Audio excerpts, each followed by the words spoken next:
नमस्कार मंडळी. आज आपण इथे बनवतो आहे चिकाचा दुधाचा खरवस. हे मी इथे म्हशीचं दूध घेतलेलं आहे. त्याचं माप तुम्हाला सांगते. मी 1 पातेली इथे दूध घेतलेलं आहे. ह्याचं अर्धा लिटर हे दूध आहे. ते मी पाव लिटर 2 कडे केलेलं आहे आणि पुन्हा त्याला पाव लिटर साधं आपलं घरातलं म्हशीचं दूध घातलेलं आहे आणि त्याला पाव लिटरला मी जवळजवळ 100 ग्रॅम एवढं गूळ घातलेला आहे. तो आपली गोडी आपल्याला किती हवी आहे त्या प्रमाणात आपण 50 ग्रॅम 60 ग्रॅम असा गूळ घालू शकतो. आम्हाला खूप गोड आवडतं म्हणून मी इथे पूर्ण 100 ग्रॅम गूळ घेतलेला आहे आणि त्याच्यावर आता छान गूळ विरघळून घेतला. त्याच्यावर मी वेलची पावडर, जायफळ पावडर, केशर हे सर्व साहित्य घातलेलं आहे. आपल्याला आवडत असेल तर एखादा ड्रायफ्रूटसुद्धा, पिस्ता वगैरे आपण टाकू शकता. तर मी आता कुकर घेतला आहे. कुकरमध्ये पाणी घातलेलं आहे. कुकरमध्ये आत प्लेट ठेवलेली आहे. फक्त कुकरची शिट्टी काढलेली आहे.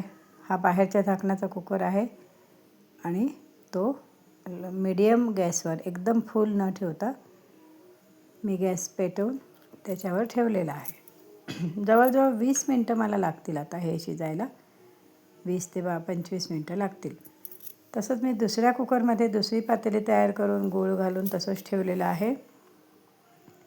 आपल्याला अर्धा लिटर दुधाला अर्धा लिटर साधं दूध घालावं म्हणजे त्याला चरचरीतपणा येत नाही, चांगले सॉफ्ट वड्या होतात. तर माझे दोन्ही कुकर आता 25 मिनटानंतर तयार झालेले आहेत. ते मी आता उघडते, तुम्ही पाहू शकता.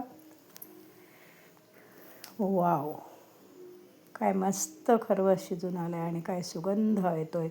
जायफळ आहे, गूळ आहे, पाहू शकता आपण. त्याला मस्त कलर आलेला आहे. सुंदर कलरवर खरवस तयार झालेला आहे. तर आपणही असं बनवून बघा. रजनीगंधा या यूट्यूब चॅनलवरून आपण हे सारी रेसिपी पाहत आहात.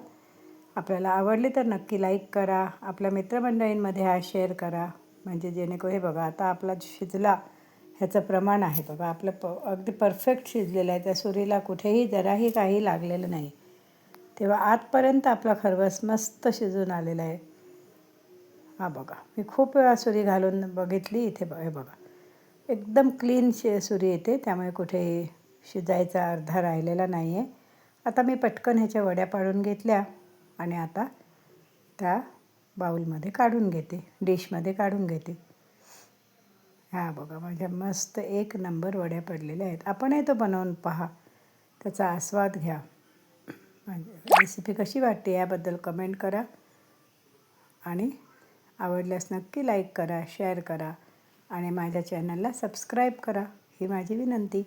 ह्या बघा, अशा अतिशय चांगल्या वड्या पडलेल्या आहेत. खूप छान एकदम सॉफ्ट वड्या पडलेल्या आहेत बघा. आपण पाहू शकता, एकदम मस्त झालेले आहेत. तर रजनीगंधा हे यूट्यूब चॅनलला आपण लाईक करा, शेअर करा आणि नक्की सबस्क्राईब करा, ही माझी विनंती. आपला एक अतिशय चांगला दिसत आहे हा बघा. तुम्ही पण करून पहा. त्याचं माप तुम्हाला मी दिलेलं आहे, त्याप्रमाणे अशा ह्या सुरेख वड्या आपण पाडू शकता. शिजताना फक्त काळजी घ्या. 20 मिनटं ते 25 मिनटं आपल्याला नीट शिजवायला लागेल. Okay, thank you.